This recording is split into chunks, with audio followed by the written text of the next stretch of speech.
Welcome back to my channel. This is your host, Gracie Lynn, devotional number 5 of Numbers.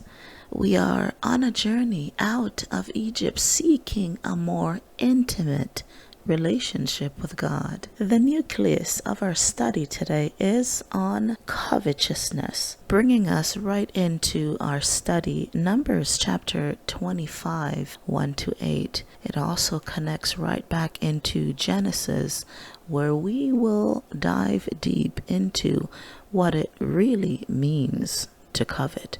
If it is your desire to see God, building an intimate relationship with Him, hit that like button, subscribe to the channel, share the content. This message is tailor-made for you. Let's begin with prayer.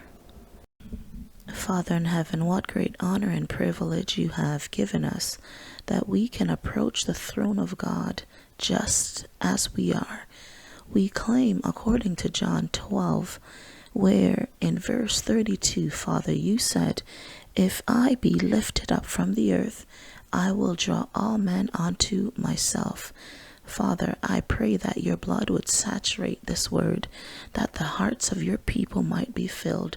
Whatever they are in need of, Christ, may this word soothe the wounded hearts. May this word be fulfilling to those who are hungry, so that you, in your word, would gain all the honor and all the glory. For this is our prayer in Jesus' name.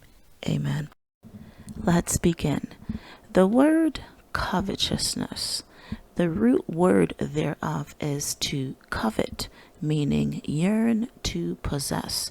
For according to Genesis 2:9, the Lord says this, "And out of the ground the Lord God made to spring up every tree that is pleasant to the sight and good for food." In the purest form, covet is to take pleasure in. When we desire to take pleasure in God, we activate two things: the desire to see what is good and the desire to feast on what is good. On the contrary, even though we each have the opportunity to choose life, we all equally can choose the opposite. And the opposite of pleasure in Christ is to covet. To covet is to take away life. It corrodes relationships, it robs us of hope, and it demolishes trust. The core of that is lust, and lust comes to take, never to give in wholeness and purity. To covet is actually to continually choose death. I want to remind you of what was taking place as we go into the Word of God with Numbers chapter 25. I want to remind you that the presence of God was visible to the people. The Word said that God was a pillar of cloud by day and fire by night to give his people light. We will see covetousness at its core. And the word of God says, while the Israelites were camped at Acacia Grove, some of the men defiled themselves by having sexual relations with the local Moabite women. These women invited them to attend sacrifices to their gods, so the Israelites feasted with them and worshipped the gods of Moab. In this way the Israelite joined in the worship of Baal of Peor, causing the Lord's anger to blaze against his people.